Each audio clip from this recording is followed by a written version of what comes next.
Good evening, everyone, and welcome to the Committee of the Whole Budget Meeting. I'd like to call this meeting to order, and I'm going to call on Councillors Bagu and Beauregard to move the agenda. Are there any questions on tonight's agenda? Seeing none, all in favor? That's carried. Are there any disclosures of interest with either report? None. So we have two reports this evening. We have the first report is, I'll just read the motion here, is the Corporate Services Department Report 2021-311, that it be received and that the 2022 rates budget as outlined in Appendix B to Corporate Services Department Report 2021-311 be approved. I'm going to have that on the floor with Councillor Demery and Councillor Wells, and then I'll turn it over to Mr. Bowles for his presentation. Thank you. I'm going to share my screen.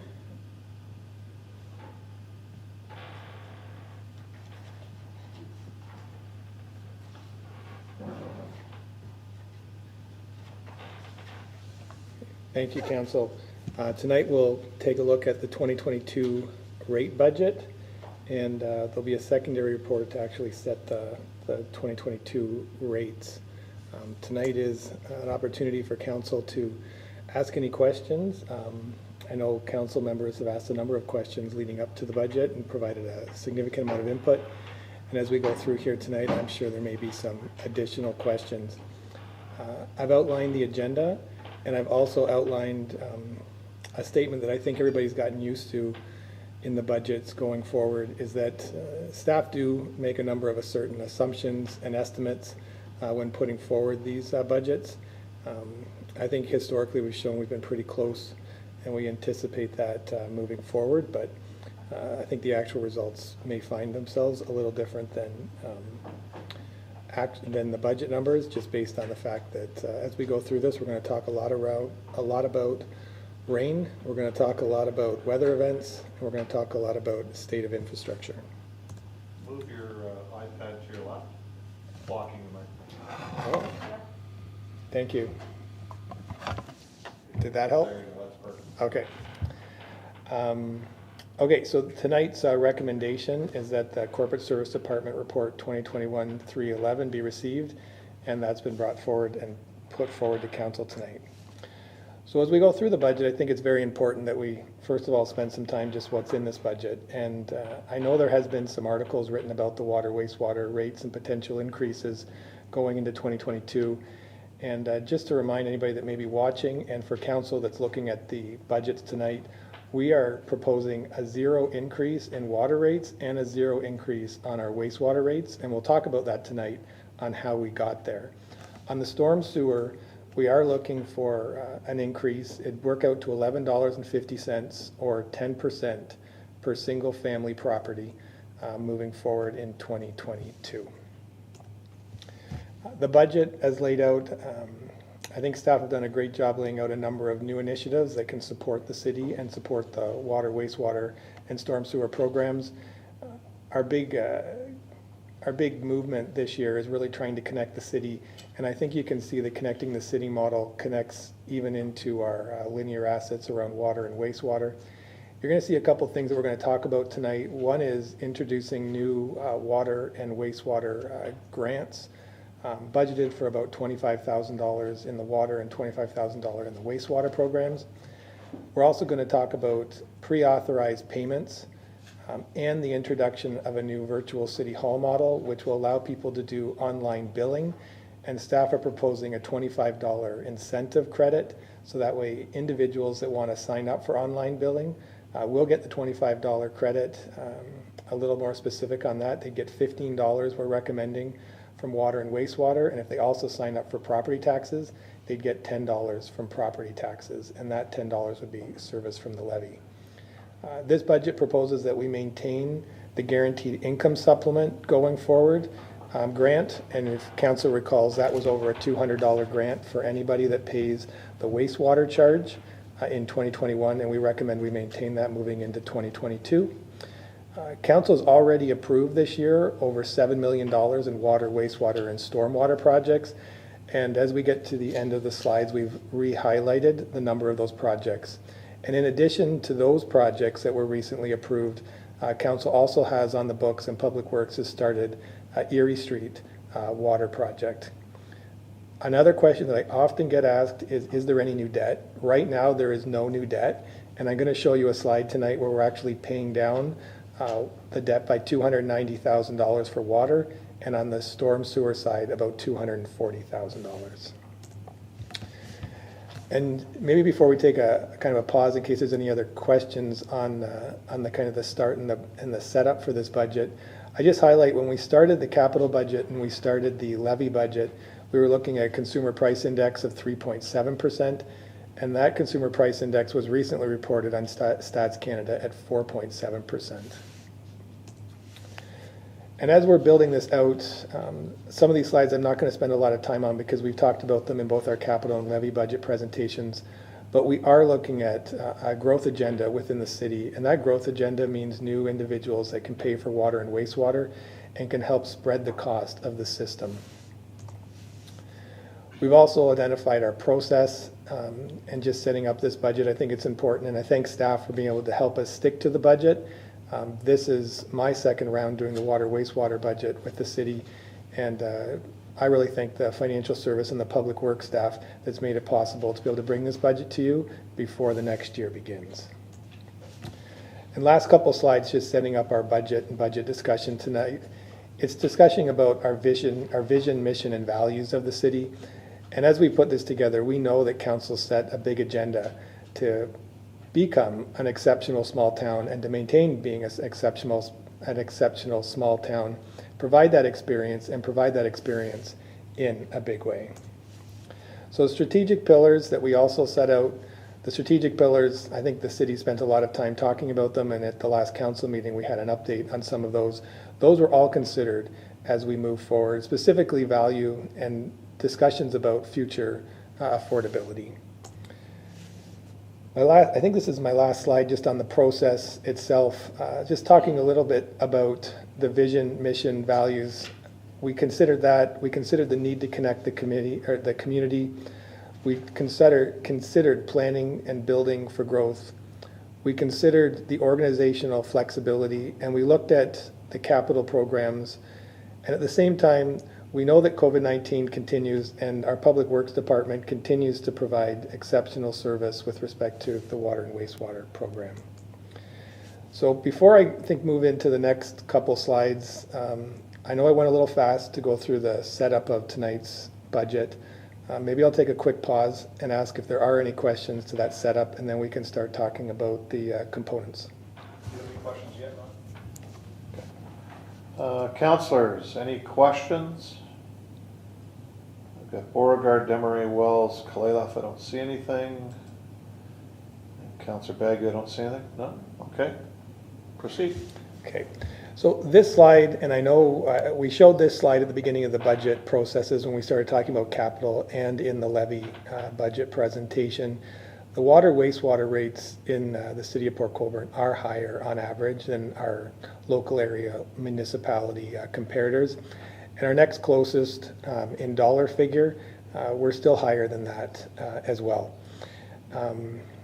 As we built this budget and we proposed to council the zero for water and wastewater, this was one consideration. But as we walk through the budget tonight, and I think as council or users of the water and wastewater budget read our budget presentation, I think people will be quick to understand exactly why the city is struggling with the wastewater costs higher than, specifically the wastewater costs that you can see on this slide, higher than other municipalities. And two big things I think that are important to understand is our ratio of clean water. So for every 1 cubic meter of clean water that we bill to customers in the city of Port Colborne, we actually send 2.69. And I apologize for this slide. We recalculated that recently just based on new data. And it's actually down a little bit to 2.63, but it's still significantly above. So 2.63 cubic meters 3. So for every 1 cubic meter that we actually bill our customers, we send 2.63 cubic meters back to the Niagara region wastewater plants to be cleaned. So for anybody that's turning on a tap, we're sending almost 260% of that water back to the wastewater plant to be cleaned. And that's why when you look at our budget, almost 71% of our wastewater charges are actually going to the Niagara region. It's because our system right now is collecting the storm water and weather events and sending that water into the wastewater system. And as we go through the budget, you're going to see that's why the emphasis this year really is on the stormwater system. And it's about looking to change the budget model there so we can invest and the city can invest to fix that infrastructure. Removing stormwater from the city will have a significant impact moving forward on our wastewater system. And on this chart in the bottom left-hand corner, maybe it's a little bit small to read, but you can see on average we have a budget of around 1.5 million to spend on capital in the system. And you'll notice on the top side, you'll notice a number of about 120 million. We presented this same graphic last year in the budget, and the 120 million represents the total value of our water and wastewater system. So if we were to kind of over time, and we will have to over time, replace the system, it would cost approximately $120 million to do so based on a report that was done back in 2019. And I guess as we pointed out, and as I said earlier, right now the budget has about 1.5 million in it. So it will take a number of years to do that. A couple other, I guess, financial metrics to talk about, and this is what I mentioned earlier. You can see this is in millions of dollars, so the 0.28 represents $280,000. You can see how the water debt is coming down over a period of time, and you can actually see that by the time you get to 2025, one of our debentures actually is paid off. So instead of having to pay about 290 or 300,000 annually for debt payments, once we get to 2026, that falls down to 120,000, and those dollars will be able to be reinvested in the capital program should council at the time decide to do so. On the stormwater side, the debt is amortized over a longer period of time, and you can see that in 2022 we'll pay that down by about $240,000, and that debt related to the Nickel storm sewer system. One of the, I think, questions that comes is going to come out, comes to me as a finance director oftentimes is, what is the level of reserves that the city has? And when you take into account the 2022 budget, we forecast to be at the end of the year for water at about 516,000, wastewater 760,000, and storm sewer 482,000, should council approve the budgets that you have in front of you tonight. These reserves, I think it's important to understand, are used for capital, they're used for emergency purposes, and if there is a budget shortfall. And budget shortfalls can occur if weather events occur and we send more wastewater to a regional plant. They can also occur if individuals use less water in the city and our estimates for water sales go down. So this would be the area that we would make up that in that any given year. And I think it's important to understand just magnitude. So the total budget, and I know council has read this in the report, is about $13 million for water, wastewater, and storm sewer. So what you have in front of you is maybe about 10 to 15% of the total budget to be able to be reinvested into capital works or to make up for any shortfall that may happen during the course of the year. And if I can just go backwards, maybe I'll stop there and see if there's any questions, and then I'm going to have our manager of water and wastewater help me out with a couple slides. This budget will not be, I guess, me doing all the talking. I'm going to do a tag team with the manager of water wastewater. Okay, right now I have Councillor Bagu as the only one with his hand up, so Councillor Bagu, go ahead. Thank you very much, Mr. Mayor. Director Bowles, we go back to the debt outlook on the water. You mentioned the debenture in 2026, when will be paid off. Can you just help remind me what that debenture was for? Was it for a specific project or? Through the mayor to the councillor, I will have to go back and check our notes to see what specific project that project was for. Okay, I got no problem with that. Just want to see how long it takes to pay things off sometimes when we get a debenture for our infrastructure. Thank you, Mr. Mayor. Yeah, just on that, Counselor, depending on the project, it could be different years. It could be a 10-year, 20, 30-year debenture. I believe the Nickel Street stormwater program was a 30-year debenture, correct? Yeah, to the mayor, that is correct, and the interest rate was around 2.29, I think, on that one. Yeah, so depending on when that was, Councillor Bagu, it could go back 10 years, 20. So if staff can get that and then just let all the council know. Just on the line here, Councillor Bodner's in council chambers tonight, as I stated, so I don't see anybody else with a question. Councillor Bodner, you had a question? Thank you, Mr. Mayor. Through you to Director Bowles. I just want to go to the reserve and what we have in there. And a few of us that have been around for a while remember the years of zero tax increases, and at the end of that we were thinking that wasn't such a good thing because we got ourselves into a little bit of a jam. How comfortable are you or staff is with the amount that is in that budget, seeing as how we're not going to really add anything to it? Right? Through the mayor to the councillor and council, ideally, a treasurer is always going to tell you growing your reserves is an important mechanism to ensure financial sustainability and to have the funds to invest in capital. Right now, we have a project going on to look at the infrastructure needs study, which is going to be done going into the May, June, July period of next year. And that's going to give us a real roadmap of where we need to go going into the future. I guess what I would say, if you look at the total program that we're presenting here in totality, the wastewater reserve is growing and the storm sewer reserve would be growing within this budget. You are correct to point out that in the details of the water budget, we would be reducing the amount that we're contributing to that reserve on a go-forward basis.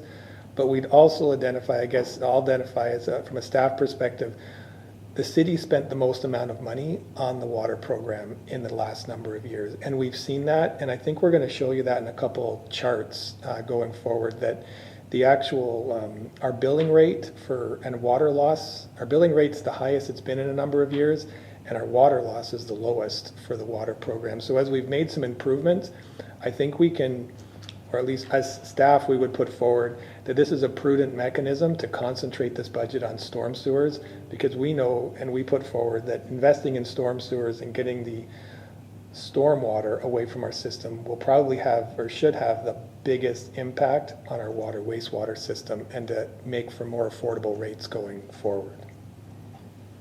Great, thanks, Counselor. I don't see any other questions, so Brian, continue. Okay. Oh, sorry, I gotta find him here. Oh, there he is, okay. I apologize, Counselor Bruno is now signed in and he's flipped over to the different page. Counselor Bruno. Thank you. I'm sorry I just arrived here because my internet was out. And I'm just wondering if what I missed, I heard Councillor Baggy talking about reserves and interest rates and Councillor Bodner. And I didn't know if this was the time in the presentation to ask about a particular reserve and what it might do, or maybe that's already been asked. Not necessarily. So we are on the first report, Counselor, 4.1 of the staff reports. So go ahead and ask Mr. Bowles. Sure, thank you. I believe I'm now looking at the reserve outlook screen that everyone else is. Through you to the director, Brian, what interests me, and I heard the tail end of you saying Nickel Street and how long that was with the mayor, but on this storm sewer forecast, I couldn't agree with you more that it gives us the most bang for the buck to affect the wastewater for what my belief the least possible cost. So at 482,700, What would that currently borrow? I mean, could we borrow up, I'm not sure what the amortization period would be for, so let's say on $10 million. Yes. Go ahead. Yes, through the mayor to the councillor and council. So the borrowing amount will depend on what the interest rate is at the time. But I think it would be safe to say that your interest rate in today's world is somewhere between 2 and 3%. And given the long life of these assets, from a staff perspective, we'd be recommending you'd be amortizing these over a 30-year period, in which case you're going to be able to borrow, depending on that interest rate at the time, between $8 and $10 million, most likely closer to the $10 million range. Thank you. And should rates begin to rise if we don't, let's say, participate now while rates are what they are, what would a 1% increase in rates, I'm going to guess around 12 to 15% less borrowing? Yes, through the mayor to the councillor and council, we'd estimate the same. We'd estimate around a 15% reduction in borrowing every 1% increase in rates. Thank you. So I translate that into actually work, pipe in the ground, and relief on the wastewater system. I can think of no better time than now. I mean, even a year from now, the chances of it being 1% up, I don't think are far-fetched at all. So right from the get-go, that means 15% less work done, 15% less money borrowed for the same amount. I wanted to ask you one other question with regards to this. So the reserve, all other things being equal, without there being an increase next year in the operating budget, we would have so this 482,000 is effectively now, if we pass this budget tonight on storm sewer, would effectively be embedded in the rate. Is that correct? Brian? Yeah, through the mayor to the councillor and council, yes, but I just want to highlight that this was our forecast for the end of 2022. It just so happens that this amount of funds is also very close to the amount that will be embedded in the levy, or sorry, in the storm sewer budget on a go-forward basis that can be reinvested, continuously. So it's just coincidental that the two figures are very close to one another, but this is the forecast for the end of 2022, and this 480,000 is approximately the amount that's also in the proposed budget, forecasted or projected to be available every year for capital. So if I can put it in these terms that we would see in our household, this amount, if passed this evening, would be embedded in the budget going forward, pre any raises in 223-24. So it is the equivalent of a prepaid mortgage. Brian? Yeah. Is that a fair analogy? Yeah, through the mayor to the councillor and council, it is. It basically, in a year that there's the opportunity to have a zero in water and wastewater, the adjustment here in the budget for the storm sewer effectively provides a budget line that's never been there for the city, and will provide the city to then decide how to deploy it to best reduce or improve the storm sewer system going forward. So I think the councillor's analogy is fair. We're prepaying, and councils and public works and staff across the city are going to have to identify how to get the biggest bang for that dollars to help bring down other rates going forward. Right, so I guess where I'm going with this is that if we were able to design, get to tender, we could start a program INS study being completed, we could start a program of doing $9 million worth of storm sewer work, which has a huge impact on the wastewater budget, for $10 onto the base residential rate, and reap the benefits of those reduced flows into the wastewater system, making what is arguably the most expensive part of our water and wastewater budget to our citizens. And going forward, would that be a fair statement? Yeah, through the mayor to council and council, I'd agree that, and that's where staff has put forward the report in this manner. So I agree with your comments, Councillor. Counselor? I'd like to bring forward, I'd like to listen to the rest of your presentation, but I would like to bring forward a motion with respect to at least starting a work plan and a financial plan on this. I can't think of better news for $10 to get the potential of $9 million worth of storm sewer work done. I know it would please areas on the east side, certainly the Bartok Omer sewer shed could get a lot of water out of that system. Preventing this, and every dollar saved on the wastewater side we can plow back into the ground there. But I think the biggest bang for the buck is you can have a leaky wastewater piping system, but I'm not so sure that it compensates for getting every drop of rain that falls and is in the storm sewer is a better bang for the buck than what might leak in ultimately into the wastewater system. But I'd like to listen to the rest of your comments, but I'm hoping that we're at the cusp of getting something started here, because my worry is that every day we don't focus on storm sewer and get pipe in the ground, get low-hanging fruit if we can do that before the INS study, is a lot of dollars saved. And to me, and correct me if I'm wrong, but there is no boogeyman on storm sewer. When you're doing wastewater and water and you put aside money to do pipes and infrastructure repair, lo and behold, it could be a rainy year, a high lake level, everything else, and all the money that you were gonna put aside is now taken out of your hands to pay the region for treatment on the water and wastewater side.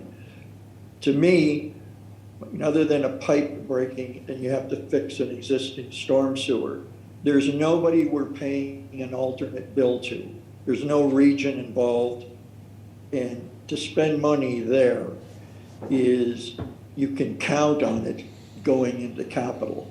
And to me, the earlier the better. That's all I have for now, Mr. Mayor. Thank you. Thank you, Brian. Thank you, Counselor. Counselor Claliff. Through you, Mr. Mayor, to Mr. Bowles. Just a quick question. I wanted to ask you, when I had a discussion with you regarding this, you talked about the 2-to-1, the water that we're actually getting for paying from the region, our water, versus our wastewater, where we're actually paying to clean in 2-to-1. Can you put that in dollars and cents and tell me yearly what we're paying, so that people understand the amount that we're looking at, the kind of dollars that we're paying to the region to clean water that isn't even wastewater? Yep.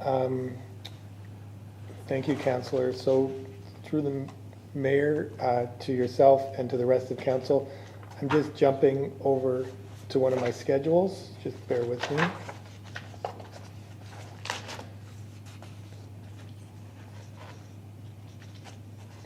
So in 2022, we have budgeted for the water budget. We'd be paying to the Niagara region over $2 million. But as you noticed in my earlier charts, we're not that far off of other municipalities when it comes to water. But when you look at the wastewater, and I think that's the question that you're really getting at, is we're budgeting to pay 70.9% of the total budget to go to the Niagara region, which is almost the equivalent of $5 million. I And if guess that's the number that I wanted to look at, because I think people need to understand that we're putting up $5 million for wastewater because we're not taking those dollars and repairing the system. So I listened to what Councillor, both Councillor Bagu and Gary just said, Councillor Bruno, and I'm looking at this and thinking, we can't afford not to do some of this, because to be paying out $5 million for wastewater, 70% of it is not even wastewater. To not do this repair seems very irresponsible to us as a council. I just wanted to make that comment because I think people need to hear the dollars. You can talk the percentages, but if you don't know the dollars that are behind those percentages, it's very hard for people to understand the amounts of money that we are paying to the region for water that's not even, wastewater. And it just, like I said, I just wanted that to be very clear for people. Thank you. Okay, the mayor had to step out for a minute, so I'm going to take over. Can staff help me? Is there anybody showing with questions? I can't see anybody else. It appears to me Councillor Bruno may have his hand up still. Councillor Bruno, or you got another question? You're on mute. My apologies, I had my hand still up from before on the screen. Okay. Thank you. All right, so I guess we can move on. Director Bowles, you want to keep going? Thank you. At this moment, we're going to go back and forth a couple slides. This will be new to us in our water wastewater budget presentation. Our manager of water and wastewater is going to come on and I think help me just talk a little bit about all the work that's been going on in water, wastewater, and storm over the last year. Thanks, Brian. And yes, we're starting with a slide here to talk about what we've done to date. I know people often wonder what exactly our water operators and wastewater operators are doing out there. But this is just kind of a brief summary of the statistics for this year. I'm not going to go through them all because there's a lot here, but as you can see, they are very busy out there. They're sampling, they're inspecting the hydrants, they're doing flushing for dead ends to ensure the water quality is adequate throughout the system. In the wastewater system, they're inspecting the manholes, they're looking at, they're installing sanitary laterals, they're doing sewer rottings if sewer backs up. And in our storm system, we're doing some repairs. We're getting the pumps out there in case of a wet weather event that causes our system to be overextended. We're out there pumping. We're making sure that that the system is running. So they're out there they're every day of the week getting some work done. Next slide, please.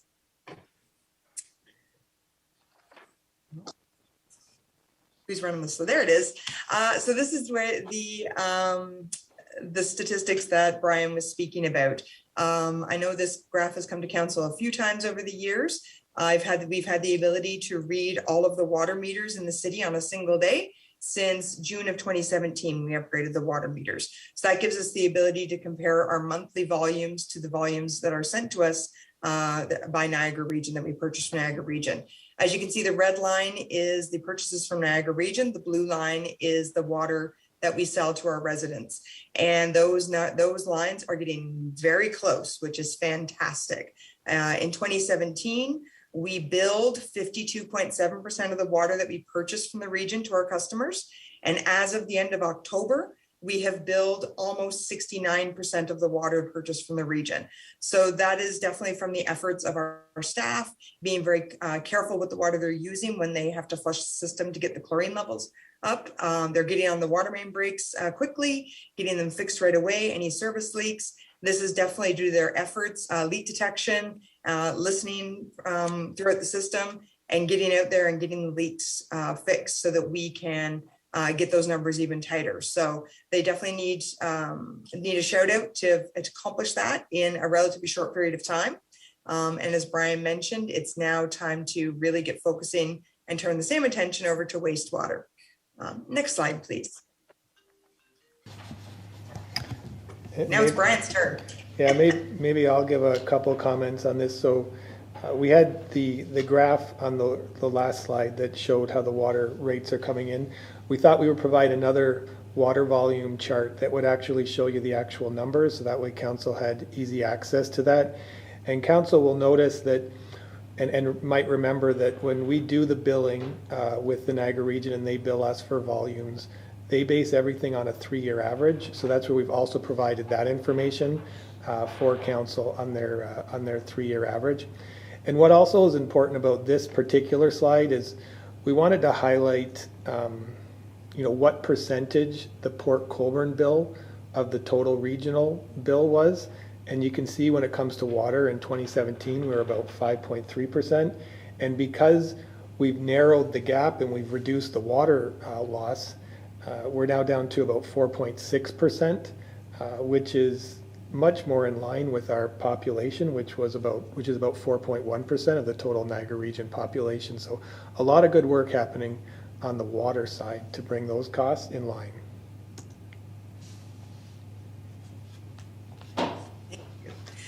And now to wastewater. This graph illustrates the wastewater treated volumes that are sent to Niagara region versus precipitation levels. And the green line is the wastewater treated volumes and the blue line is precipitation.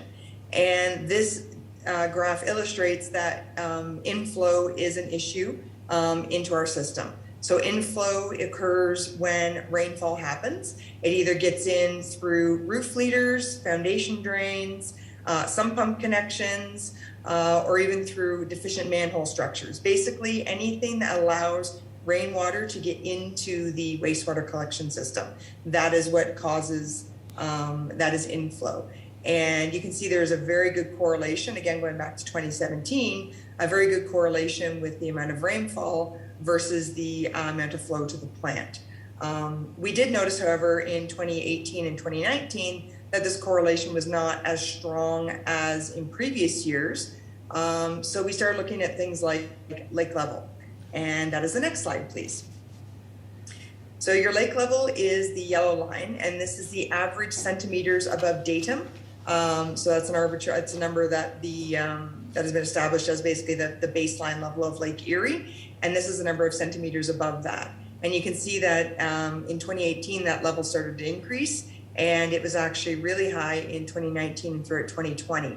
The lake is still on average about 30 centimeters higher than it normally is. So it is starting to come down, but it is still not back down to 2017 levels. And what happens when the lake is high is that makes the groundwater high. So when the groundwater table is high, that means a lot of our pipes, our wastewater collection pipes, are actually sitting in water. And any deficiencies in those pipes or in people's sewer laterals, like private laterals coming from residents' homes, that allows the groundwater to infiltrate into our system. So that's your inflow and your infiltration. Inflow is precipitation, infiltration is groundwater. And we did notice in 2019 that we did have some good correlations. Not quite as strong as with precipitation, but it did definitely have an impact when the rainfall was lower and we still had high flows to the plant. So there is a correlation. It's the nature of our topography and the fact that we are next to the lake and we have a lot of rock and we can't escape the groundwater, the lake levels. And I think it's going back to Brian next. Yeah, thank you. So the water, wastewater volumes, we took those same charts and we identified, the Port Colborne wastewater purchases from the Niagara region on a 3-year average in year. And then we tried to calculate, and we did actually here identify what percentage of the total system we were paying for in the Niagara region. And you can see, well, the city's made great strides on the water side to bring the percentage down. We, after 5 years, are pretty much the same on the wastewater side. So, and that's where we're recommending in this budget that we really continue to concentrate, and we concentrate on storm sewers, because removing the water effects that the manager of water and wastewater were identifying can have an impact on the wastewater volumes.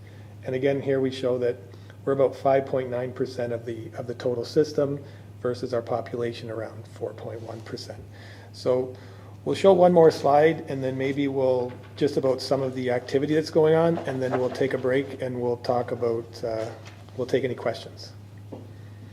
So the next slide is just what a couple of our team members are doing, and our manager of water wastewater would happily explain some of the items that we have to do during the course of the year. Yeah, Absolutely. And we somehow ended up with the same staff member in 3 of the photos. We honestly have more than 3 staff or more than 4 staff.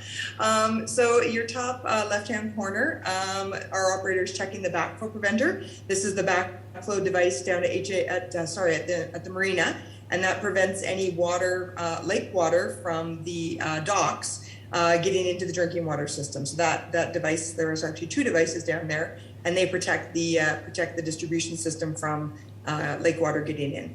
The upper right-hand corner is one of our staff people in repairing a catch basin in the stormwater system. This catch basin had failed and was causing the road to collapse, so they went in and we fixed it with concrete.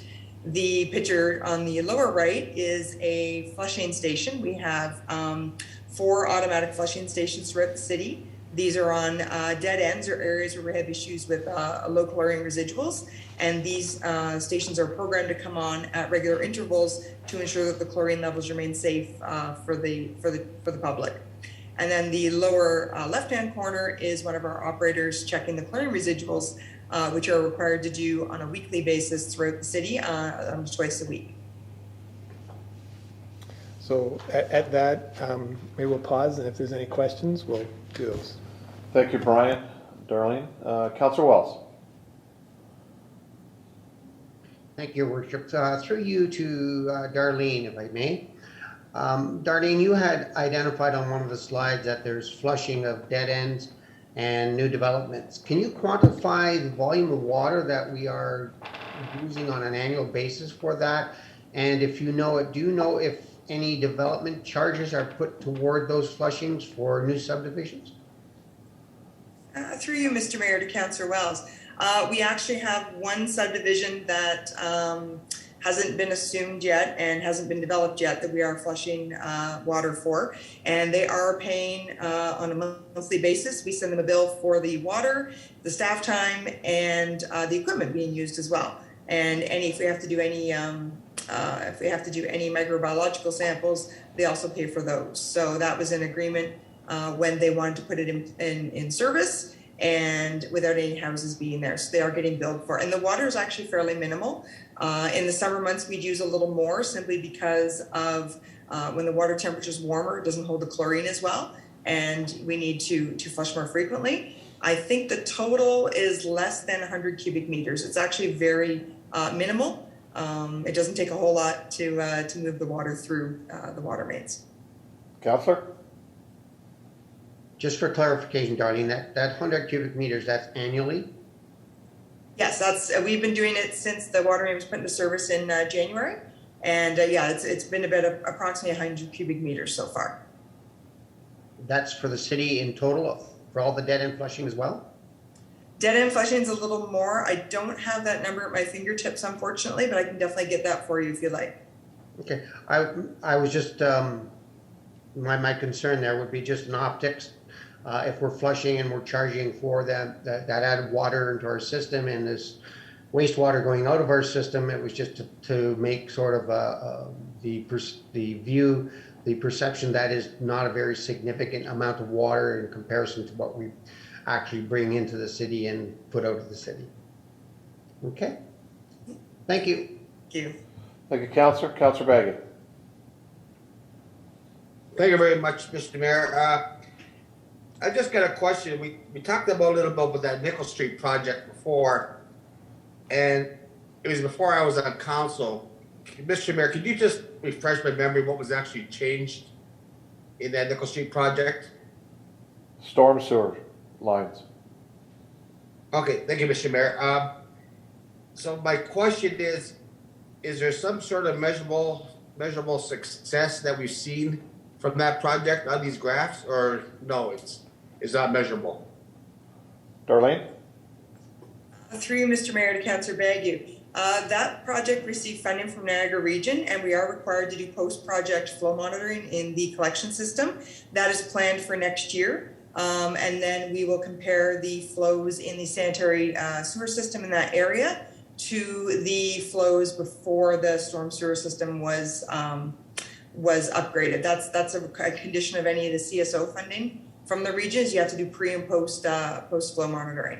But it hasn't been done to date, but it will be done next year. Counselor?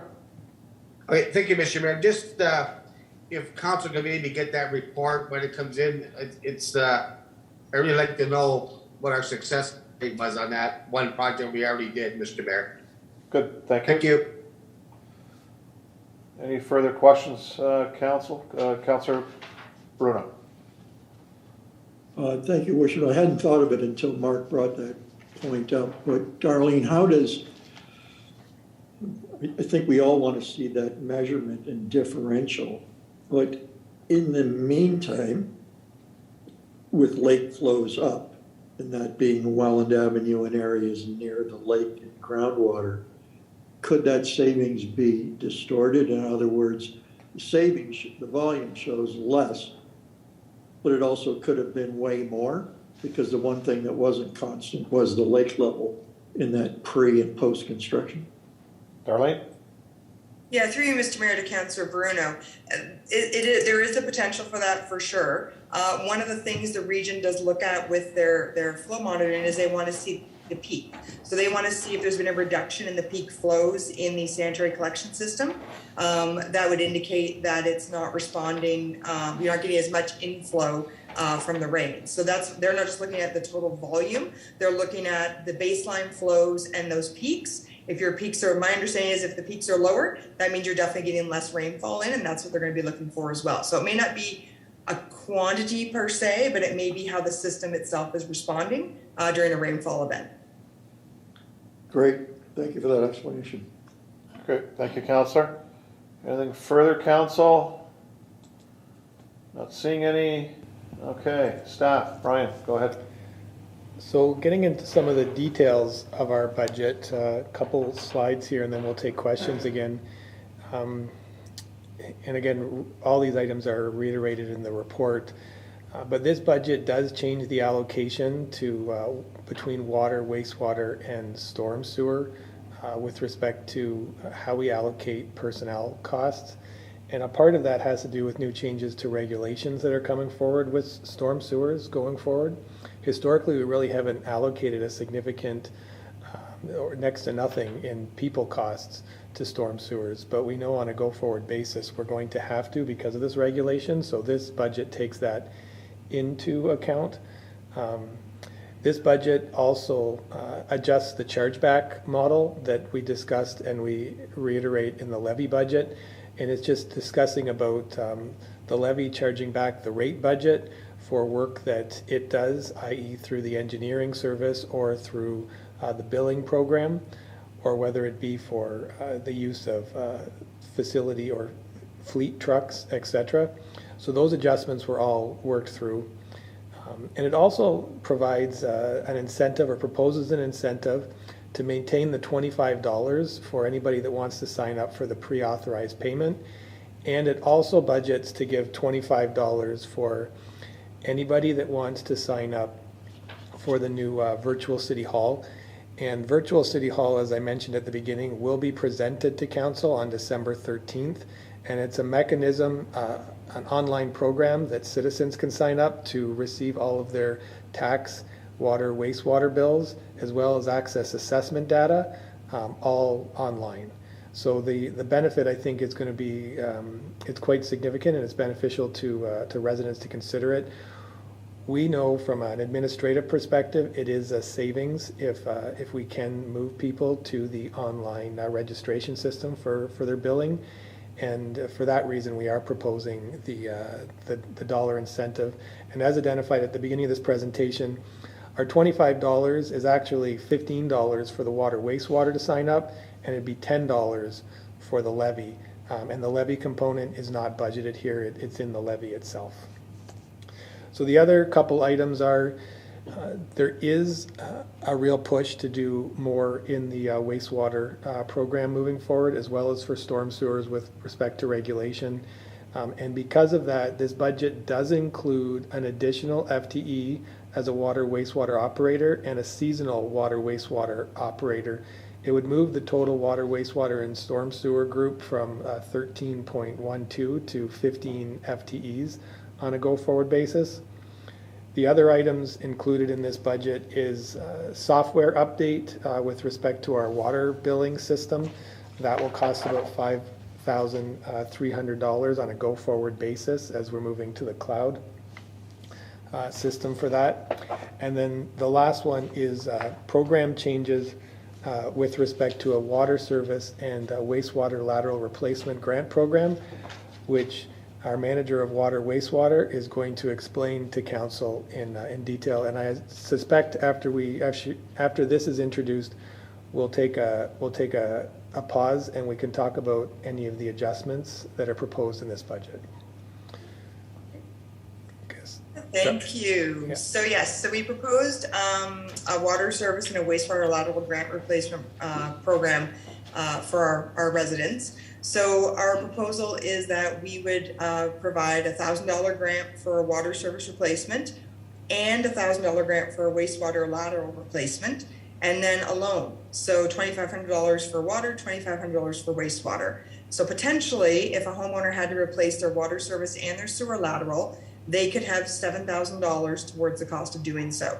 There we have $2,500 for like $5,000 loan that'd be paid back over 10 years with their taxes, and then a one-time grant for $1,000 for water, $1,000 for wastewater. And we want to give people the opportunity to piggyback, because often, you know, if you're replacing one, you may as well do the other. Because if you happen to have a leaky water service and you happen to have a sewer lateral that has a deficiency, you're just going to be getting water, you're going to be allowing water leaking from your service to go into your sewer. So then the city is paying for it twice. You're getting water loss and you're getting I&I into your system as well.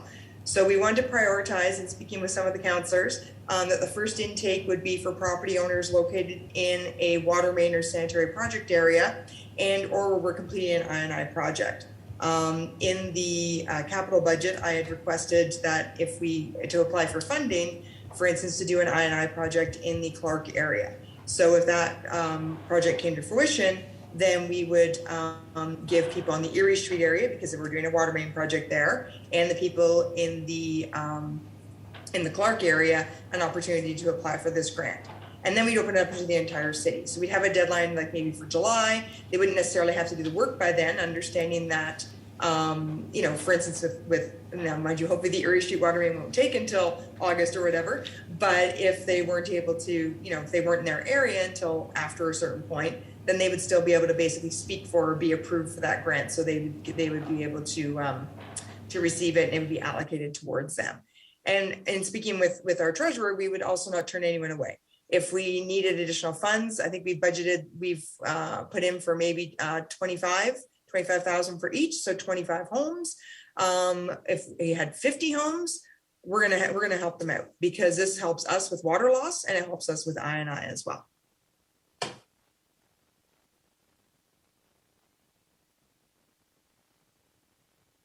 Now we can take some questions. Thank you. On that, I think it'd be great to take a pause. I suspect council may have some questions on these last three slides. Okay, Councillor Bruno? Thank you, Darlene, for that. Just on grateful that we put together this program so quickly and put it at $1,000, and it will go a long way to help residents. Just to clarify, I'm assuming that the grant is paid post the work and a receipt to show that the job was done and the amount paid, notwithstanding it still tops out at $1,000. Could you elaborate on that? Yeah, through you, Mr. Mayor, to Councillor Bruno, that would be probably the best way to do it. And that way we'd be assured the work has been done, and then have the residents provide their receipts, and we issued the $1,000 grant for them, or $2,000 if they ended up doing both. As to how the loan itself would work, I'm not sure. I'd have to defer to Mr. Bowles on that, because that's more of a money thing. Brian? Yeah, through the mayor to council and councillors. The loan will be internally financed like we've done with the self-sustaining entities, and we'd be able to assign an interest rate. Internally, we were recommending and discussing a 3% interest rate with respect to the loan program. Councillor? Thank you, Darlene. One other question, and if you aren't sure, I had a discussion with Director Colborne this morning you may recall back earlier when we were dealing with Bartok and had that joint meeting with the resident, that there was talk, I'm not sure if you were an original proponent of it, of on the wastewater side of monies or grants for backflow preventer, the check valve. And so it was my understanding this morning, but feel free to clarify it first, that if that was replaced, that would also qualify within that wastewater lateral budget. That doesn't seem clear here, and maybe that hasn't quite been established, but that's what I thought I heard this morning when I was online with other directors and that in the ward meeting that we had. I don't know if you could speak to that. Through you, Mr. Mayor, to Councillor Bruno, we actually are also applying for another grant that we were going to use towards backwater valves. We could do this as well, but there is actually a report coming to council at the next meeting for another grant that we are applying for, and that was a little more focused, and they would actually cover things like that. So either or, we could include it in this as well, or we could take a gamble that we might be successful with the other grant that we're applying for in January, if council approves us to apply for it, of course. Thank you. I actually, Chris did mention that, and I think it was the Intact program that they talked about. Quite frankly, I think that that's a good program, and that there has to be an assessment. I mean, just to cut to the chase, that whole Bartok area, a lot of those people have been there 25 to 30 years. They've had 4 storms. Their actual check valve that's existing is pretty worn, and they're in a bad place right now. And I would love for it to be out there, but I would like, just like the intake way you have this, that areas are assessed, or the home is assessed on a priority basis for the money that is there, with the need going to where the need is most needed, in order to qualify. Because whilst it'd be great for everybody to have a check valve, you could run the risk of, having this way oversubscribed and not the money. And so I'm happy if you could come back to me with some thoughts, and that program maybe separately identified, just so I could inform those folks who have seen a couple of the new check valves come in, where you can actually see if it's operating and not, see if it's plugged, corroded, all those kind of things. But there may be 25 of them, but most of them probably could use a new check valve, and it certainly would be more than $1,000. But I think anything we can do to help a group that's been under siege for a long time would be helpful. So if you could come back at a separate time with that, appreciate it. Okay, you all right with that, Darlene? Sounds good, thank you. Thank you. Thank you, Councillor. Seeing no further questions at this time, Brian. Thank you. So the next couple slides kind of bring us to the end of the presentation, but they're the very important slides. They do provide a summary of our budget to actual and forecast over the last number of years. And in the top right-hand corner, we've highlighted, we use the same model thanks to our communications department to allocate or to highlight where the funds of each of the budgets go. And Councillor Bodner had asked at the beginning of this beginning of the budget discussion, if our zero is really prudent going forward on water. And I'll just highlight here that even with the zero, we're still able to contribute about 14% of the budget to capital projects. Capital and reserve transfers combined are about $670,000. And that's going to lead to significant work that's going to be able to be done in future years. On the wastewater side, you'll see the similar setup.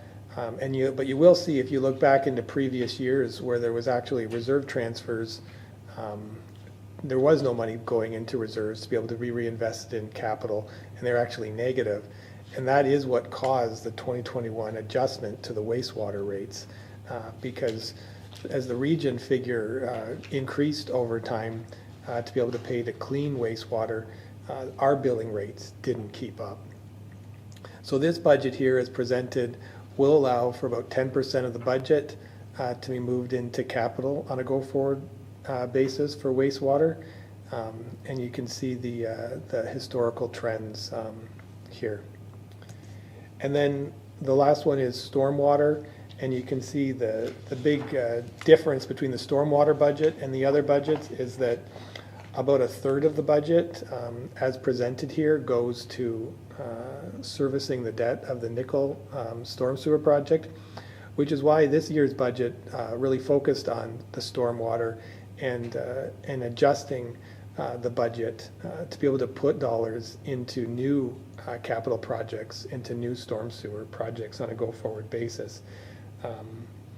And you can highlight there that there is the multiplier adjustment. So we are adjusting the multipliers, and there may be some questions as we get to the next rate report to discuss.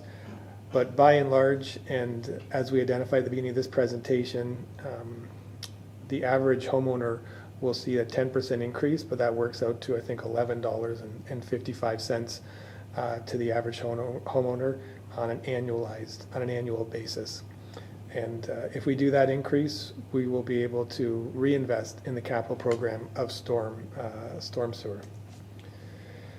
So just as we, I guess, come to the end of my presentation, just to highlight a number of projects that Council's already approved, whether it be Erie Street, whether it be water main replacements, and we are in the process of a $5 million grant application, a wastewater project, as well as sanitary sewer remediation.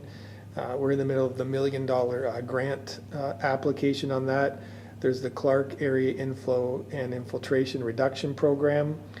There's a surcharge and flooding program along King Street, project about $300,000, as well as projects at Johnston Street, pumping station, and stormwater. And I know if there's any questions with respect to those, our manager of water and wastewater is happy to, will be happy to answer those. So on that, maybe we'll do one last pause before we get to the end of my presentation. Okay, any questions on these slides, councillors? Councillor Baggy. Thank you very much, Mr. Mayor. One question is these proposed capital projects, example, the Johnson Street 2 projects there. What's the year it's going to be done? Is it 2022 or is it further, or just a guess, I guess?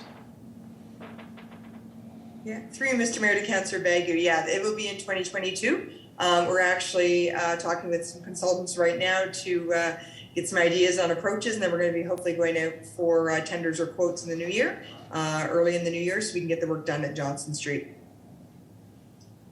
Okay, thank you very much, Mr. Mayor. That's it. Thank you. Any further questions, councillors? Councillor Bodnar. Thank you, Mr. Mayor. Through you to Director Bowles. Now, I'm flipping to the next looking forward page. Am I getting ahead? Were you going to that one, or was that included in the last go around? I think that's my last slide. I'm happy to do that one. Okay. Want to go through that and I'll come back to you? Sure. Yeah. Perfect, thank you. Go ahead, Brian. Sure. So just looking forward, I think you've maybe getting used to my budgets. I like to put forward some of the projects that staff are going to look at going forward. So right now, staff are working on the city's asset management plan. You may have read in the paper other cities have started to present them. We are dependent on the infrastructure needs study to kind of bring our asset management plan together. So we will be bringing ours in the May-June timeframe of 2022. And this is a provincial reporting obligation in order to maintain our provincial grants. So this is a must-meet a deadline with respect to that. So that is ongoing, as well as the infrastructure needs study, which I know council has heard a lot about, and our manager of water, wastewater, as well as director of public works could probably answer some more questions if need be, but it really is going to help us develop the multi-year plan for all the projects. So that way, instead of every capital budget we're talking about, these are the projects we're looking forward to, we'll have a 5-year plan that will say these are the ones that we're hitting the ground with each year. As well as, I know it was asked for during the 2021 year, and staff, as we've redone the account allocations, we haven't been able to set up a separate cost center for the bulk water. We will be setting that up going into the 2022 year, and as we hit the 2023 budget, we will have the bulk water project costs and revenue in a separate cost center. I know council's asked for us to identify that as a self-sustaining project going forward. And on a go-forward basis, in talking with, and it's not on this list, but in talking with Councillor Wells, he has asked some interesting questions that will have staff looking at certain contracts that we have with certain organizations, that they may have certain rights to be able to discharge additional water into the storm sewer programs. And staff will be considering that in the 2022 year going into 2023, if that should be considered in our rate analysis going forward, because it has come to light that certain corporations do have the right to discharge potentially more water into the storm sewer system than maybe what somebody else would have during the normal model to which the system was designed. Great, thanks, Brian. I'll go to Councillor Bodnar, then Councillor Demery. Thank you, Mr. Mayor. Through you to Director Bowles. I was just going to ask about the bulk water, doing it up as a self-sustaining entity. Are we anywhere, is that just something, have we been working on it, or is that just something that is down the road? It just kind of screams to me as a price increase on bulk water, just on the face of these few words. So I just don't know where you're at in this whole, this whole system here. Brian? Through the mayor to Councillor Bonner, please don't consider that as a price increase. It was an administrative ask to set it up as a separate cost center, and we haven't extracted it. Right now, the revenues go in and all the costs, and they're not itemized individually, and we were asked to separate that to show if it was paying back for the capital construction of one of the stations that happened. And I was asked to do that during this year, and I apologize to council. We redid the chart of accounts, and we haven't pulled out some of those details yet, but that's the project as we enter into 2022. Councillor? Okay, thank you. I'll follow that as it goes along. Thank you. Thank you, Councillor. I have Councillor Demery, then Councillor Bruno. Councillor Demery. Thank you, Mr. Mayor. Through you to Mr. Bowles. Brian, I was asked by a resident about the cost of the water used by the fire department for training purposes, and whether or not it had a separate line item. I wasn't able to find it anywhere, and I'm just wondering, could you give us an idea of what is spent both on receiving the water and then on treating it? Brian? Yeah, through the mayor to the councillor and council, I will need to ask to take that away, and I can talk to the manager of water and wastewater with respect to tracking that. I actually am not aware if they do track that, but unless our manager of water and wastewater wants to Got her hand up. Darlene? help me out. Yes, through you, Mr. Mayor. Yes, the fire department does keep track of all the water they use for training purposes, for putting out fires, and they provide that information to us every year, and that is included in the authorized unaccounted for water on an annual basis. It's minuscule. I remember the first year that I asked them to track that information, they were very apologetic that they're sorry, but they used 72 cubic meters. I'm like, that was it? That was for the entire year. It was 72 cubic meters. So The most I've seen since I've been tracking was the year we had the vinyl fire. They used 2,000 cubic meters for that fire alone. And normally they're well under a couple hundred cubic meters. So at $1.30 a cubic meter, it's actually not that much. It seems like a lot, but it's actually not very much. Councillor That's Demery? great, thank you. That's wonderful, thank you. I'll make sure I relate that information. Thank you. Great, thank you. Councillor Bruno?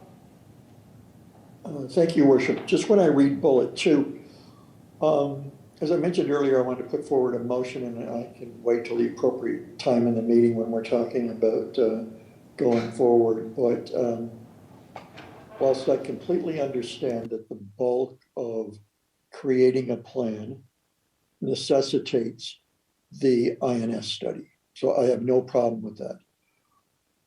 But, we also realize the value in the low-hanging fruit, and as an example, did Erie Street, which will be the start of that project, i.e. the planning stage, the RFP, the design, and now the contract, could have waited till the end of the INS study.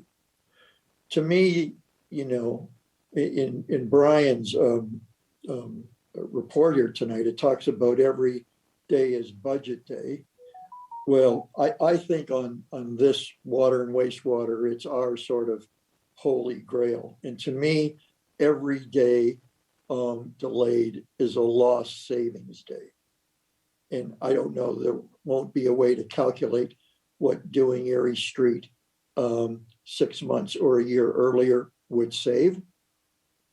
But whatever savings it is, it was the right time to do it by doing it early. So when I put forward that motion, it won't be in isolation of the definite need for the infrastructure needs study. But I will be proposing something a bit more aggressive, and the infrastructure needs study can backfill some of that gap. And I'm only talking storm sewer. Thank you, Mr. Mayor. Thank you, Councillor. So item 4.2, which is next, we'll have you do your amendment at that time. Thank you. Thank you. Councillor Baggett. Thank you, Mr. Mayor. Is it too early to talk about the multipliers rates, or just a good time? Well, that's the next one, Councillor. We're on 4.1, that'll be brought up in 4.2. I can handle that. Thank you, Mr. Mayor. Good, thanks. Okay, any further questions because Brian and his staff are all set on this one? I have an answer to Councillor Oh, question. go ahead. Thank you, Mayor. So just a quick update. Councillor Baggio had asked about the debt on the water and what was rolling off in the 2025 year. And it was water meters that we debt issued 10 years ago, we issued it in 2015. So it will fall off at the end of 2025. And that's why you see the reduction in the debt payments going into 2026. So thank you, Council, for letting staff present the water, wastewater, and storm sewer budget tonight. Great, thank you, Brian and Darlene, on that. Councillors, any further questions before I call the vote? There we are. Seeing none, so the recommendation is that Corporate Services Department Report 2021-311 be received, and that the 2022 rates budget, as outlined in Appendix B to Corporate Services Department Report 2021-311, be approved. That's moved by Councillors Demeray and Wells. Again, no further questions. All those in favor, please raise your hand. And that's carried unanimously. Thank you.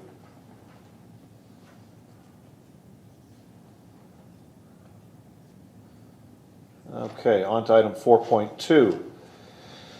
The recommendation is that Corporate Services Department Report 2021-312 be received, that Council approve a 0% increase to the 2022 water and wastewater rates, and that the 2022 storm sewer rates, as outlined on page 5 of the Corporate Services Department Report 2021-312, be approved. If I can have Councillors Bruno and Bodner move that, I'll go to Brian to do his presentation. Thank you, Mayor. To Council With respect to this report, I think we really highlight everything on pages 2 to around 6 or 7, but I'll just highlight that there is no change to the water or to the wastewater rates. Historically, and I think in the council's been used to having an adjustment, but as we noted in the last presentation, we put forward no change, and for that reason, if accepted, there is no updated bylaw as well. The bylaw would continue to stay active because there'd be no change in the water or wastewater rates, as those are zero changes. This report does highlight on page 5 a recommendation to change the storm sewer multipliers. So I've discussed with some councillors over the past year with respect to storm sewer, and we've talked about it in the last budget presentation.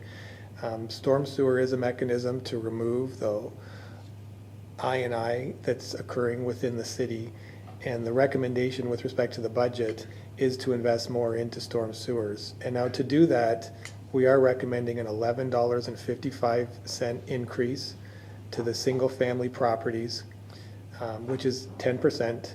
That's on an annualized basis, and that represents over 80% of the people that receive the storm sewer fee. Council will also identify that we have highlighted a change in the multiplier rates for all properties that are not single-family properties. And the rationale, as outlined, was really to look at the mechanism to which we charge the storm sewer rate to a single-family home versus multifamily properties, multi-residential properties, and then applying a model that was applied when we originally established the multipliers from small, medium, and large to our commercial and industrial properties within the city. And in doing so, we have highlighted that the fee does change for certain properties, and certain properties that fee changes more than for other properties, depending on if they were considered a small, medium, or large property. And those classifications were established when council originally established the storm sewer fee 3 years ago. I suspect, and I know council's had a chance to read the report, it's not an overly lengthy report, but as staff, are happy to answer any questions that council may have with respect to those recommended multiplier changes. Yeah. No, that's it, okay. Questions? I got Councillor Bagu up first. Thank you, Mr. Mayor. Punched in the right time. I had a discussion with Director Bowles, so through you to Director Bowles, Mr. Mayor. I asked them what the difference is between a small commercial, medium, and a large commercial. Like our downtown area, like I imagine a barber shop is small. Is a shopper a medium or a shopper a smaller?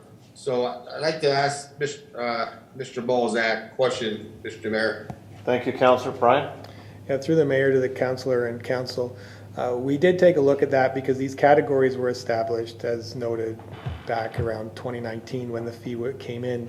And in fact, there's over about 250 commercial properties that are identified, and almost all of them, all but 10 of them, are actually classified as small commercial. There's only 10 of them that are actually, 8 are medium and 2 are large. And in the absence of calling, I guess, each of them out individually, I think most can understand potentially the large commercials being the large plazas in the community, and the medium, by and large, are properties that are significantly are of significant size, but not with the same, I think, land mass as the two large, and those were identified individually by engineering for purposes based on water shed, I think, in the 2019 year. So we haven't adjusted any of those allocations, but just for those that may be watching or reading the report, almost all properties are small commercial. Councillor?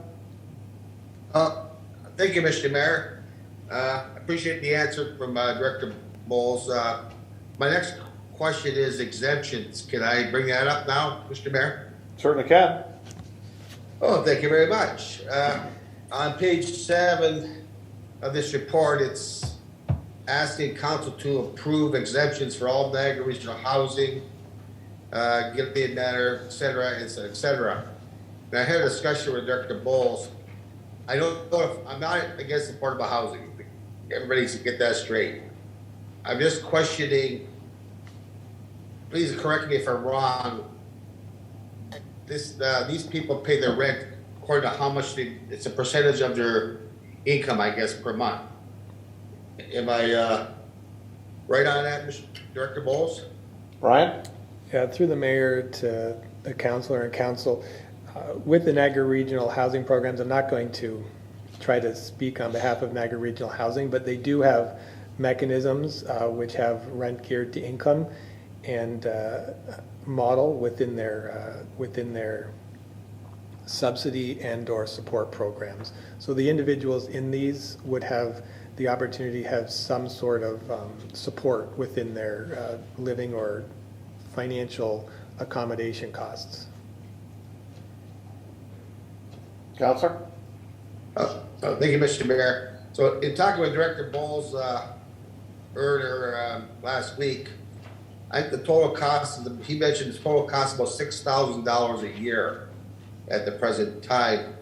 So my question is, if this increase doesn't go to the residents that are paying your rent, it's going to go to the Niagara region, if I'm not mistaken. Am I correct on that? Brian? Yeah, through the mayor to the councilor and council, ultimately, like the Niagara Regional budget would benefit from not being charged for the affordable housing costs. And that would give that budget dollars that could be redirected. And it's not our position to tell them if it's going to be redirected or not, but those dollars could be redirected into affordable housing. Counselor? So if we give the region a $6,000 break a year, it doesn't guarantee us we're going to get back $6,000 in anything else. Is that correct? I guess that's correct. Okay. My next question is the Ministry of Transportation and Transport Canada properties subsequent to ongoing billing and related partnership discussions. We want to exempt the federal government, I guess, from paying any of these stormwater fees. And from my understanding, from the lakehead on Lake Superior to almost Quebec, the federal government does not pay stormwater fees to any community. Am I right on that, Mr. Bowles? Through the mayor to the councilor and council, I can't speak on behalf of the Ministry of Transportation if they pay fees to other areas or not.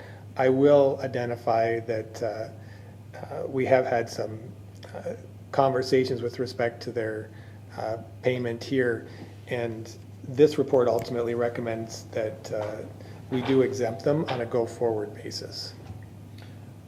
Just on that, Counselor, both province and the feds do pay us what they call PILs, payments in lieu of taxes. Both Councillor Bruno and I spoke with FCM staff at the FCM conference, and they can go through our PILs to make sure everything is being paid properly, which I believe it is anyways, Brian. Our best look at that is that they are paying their true cost to us. Yeah. But these are things that we can actually discuss with the province and the federal government, and if even we are allowed to charge that. So, Councillor? Okay, I'm good with it, Mr. Mayor. Thank you very much. Great, thank you. I'll go to Councillor Clayliff. I'm going to come back to Councillor Bruno in a bit. I know he does have an amendment, but I'll get questions out of the way first. Through you, Mr. Mayor, to Mr. Bowles, is there, you're talking about the number of small businesses within the community. I know that we've had a lot of new starts, business starts, some larger ones. just having 2 large businesses, and I think you said 8 medium ones, is there any plan to reassess? Is there a formula as to how businesses are sized as per small, medium, large? Because when you say there's that many small ones, there has to be a real variety of sizes. When I look at some of the small businesses versus what must be also in there size-wise. Will you be looking at that again to determine if small ones should be medium or medium should be large, or will we have a formula as to how that decision's made? Brian? Where they fall? Yeah, through the mayor to council, I do appreciate that question. As identified in the report, we didn't adjust who was in each category because changing the multiplier was quite a big change this year. And having had the conversation and the question from Councillor Bagu and now yourself tonight, Councillor Clayliff, that is something that staff can commit to having a review over the 2022 year to see if we can bring back to council a discussion of what should be small, medium, and large. And just to point out to council, it's important to identify that these are commercial properties and not necessarily our small business, because there are small business that often do run out of their homes and the like, and not necessarily out of a commercial property. That so the multiplier applies to the commercial property, not necessarily to somebody running a small business that may be out of their living room or basement. Councillor? Thank you. I do understand that, Mr. Bowles, because I actually thought about that with small home run businesses, and I wasn't sure if they were being counted into it, but I assumed they were not. But I guess I'm still also looking at, there are some businesses, square footage wise, commercial properties. There seems to me to be more than 8, especially with some of our plazas on the outskirts of town that are now building up and becoming larger entities and storage buildings and different things like that. I just thought if we had a formula for doing it, it would be more clarity for people that are building, what they would have to look at, what they would know where they fall within that scope of where they fall within the business range. That's all. And I like the idea of reassessing it and looking at it over next year would be fine. Thank you. Brian? Yeah, through the mayor to council, I appreciate the comments, and we definitely will commit to reevaluating it and having council look at the definitions of small, medium, and large again over the course of next year. Thank you. Before I go to Councillor Bruno, any further questions? Okay. Councillor Bagu, your hands. Okay, you got another question? Councillor Bagu? Yeah, I do apologize, Mr. Mayor. I have one more question for Director Bowles. So I apologize, Councillor Bruno also. The empty commercial buildings downtown that have been vacant for 1 year, 2 years, etc., that maybe some out-of-town person has bought, and I know they can apply for less taxes. Can they also apply for less water rates, like the sewers rate, the flat fees, and all the other stuff, Mr. Bowles? Yeah, through the mayor to councilor and council, no, we have a mechanism here that you get charged the storm sewer by property, so you would be charged that amount.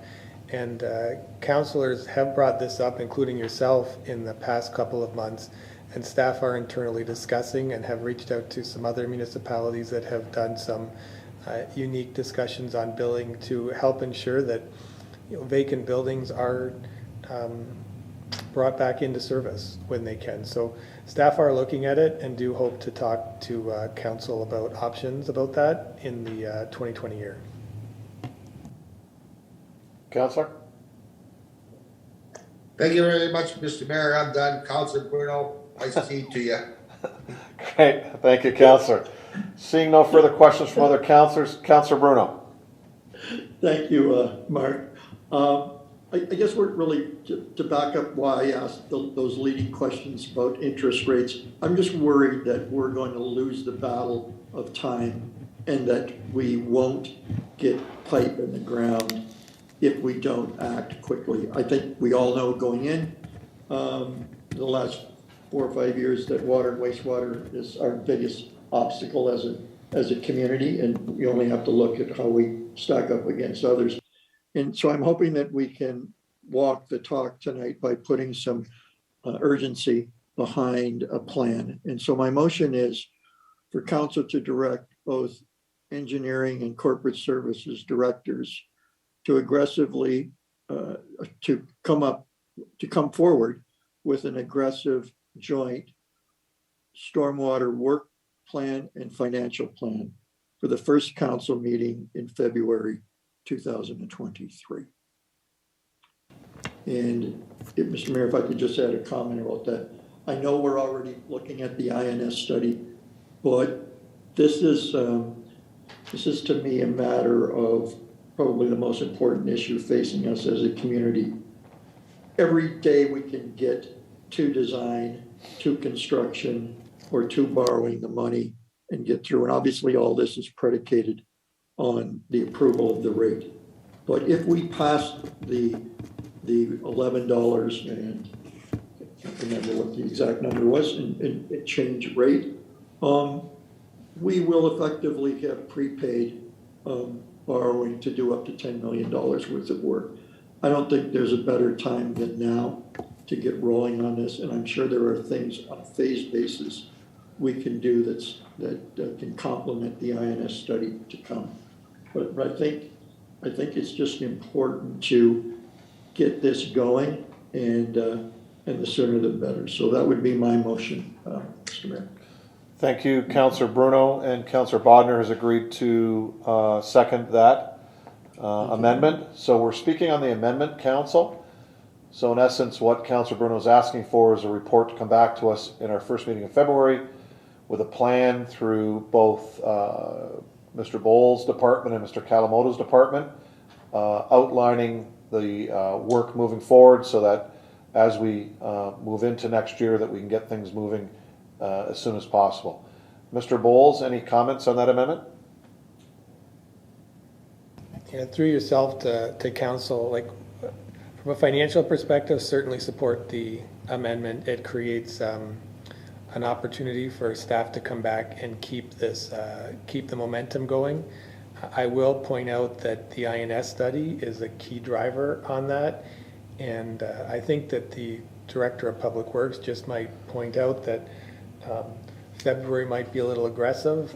He might prefer a couple extra months, but we understand what council is looking for, and if council requires, we will work towards council's deadline. But perhaps the Director of Public Works wants to speak to. Thank you, and I'll go to Mr. Kalamoto, but Mr. Kalamoto, as I go to you, I'll kind of phrase it this way.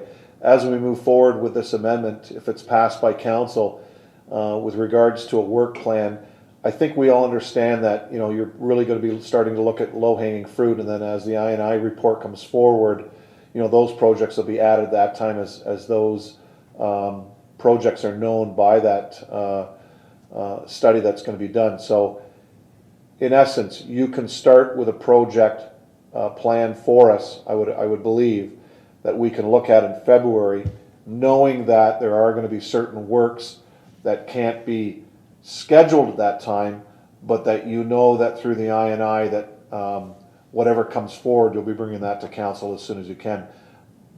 But I think council believes that you guys know at Public Works kind of where you're going to kind of start with that low-hanging fruit as you move forward to the bigger things. Is that safe to say you could do that, Mr. Kalamoto? Through you, Mr. Mayor, to Councilor and all of Councilor, just to be realistic, I'm not sure how fulsome a plan can be with regard to a February deadline, considering we're in December and we would have to have that report done by the second half of January. However, in saying that, there are some works that we do have lined up that we do actually have out sometimes on the street right now that we could report back to council on for that February meeting, which would be the start of the plan. As noted by Councillor Bowles, the INS would make a more fulsome plan. And through that INS, we're actually looking at our gap analysis first of what we have to do with regard to our stormwater, because it is a little bit of a hodgepodge we have to have an understanding of what is there and what the gaps actually are. Now, in saying that also, we have directed the consultant that is doing the INS to identify the low-hanging fruit as soon as possible, and also identify if there are any internal works that Port Colborne staff could do to maybe rectify some of that low-hanging fruit before the INS is actually completed. So as we move forward, we would have a more fulsome plan being completed at the end of the INS study. However, we have actually already started some of that identifying of that low-hanging fruit, some of the investigative works with Manager of Water and Wastewater Southern staff, and have already put out some RFPs onto the street for reply to reduce some of the I&I works in the sanitary system. Councillor Bruno? I think that's a fair comment. I think it ties in with what you just said. And Chris, if I could some of those projects use capital money? Through the mayor to Councillor Bruno, from the support of council through the capital projects and some of the additional money that we are looking at funding, some of that is actually scheduled to come out of the budget once it's passed. Hopefully it's passed here tonight, and we have already started moving forward. We want to be as efficient and as time efficient as we can. So that process has already started, and just hoping for an approval for tonight so that we can come back to council with some targets of those low-hanging fruits. Councillor? From my point of view, that would be great. I think it still is to the spirit of an early February report, and if that can be relatively high level with the low-hanging fruit and perhaps some projections so we know where we're going, and then as the mayor said and Brian said, dovetail back in when the INS is ready. I would appreciate that. Okay. Councillor Clayliff, question on the amendment?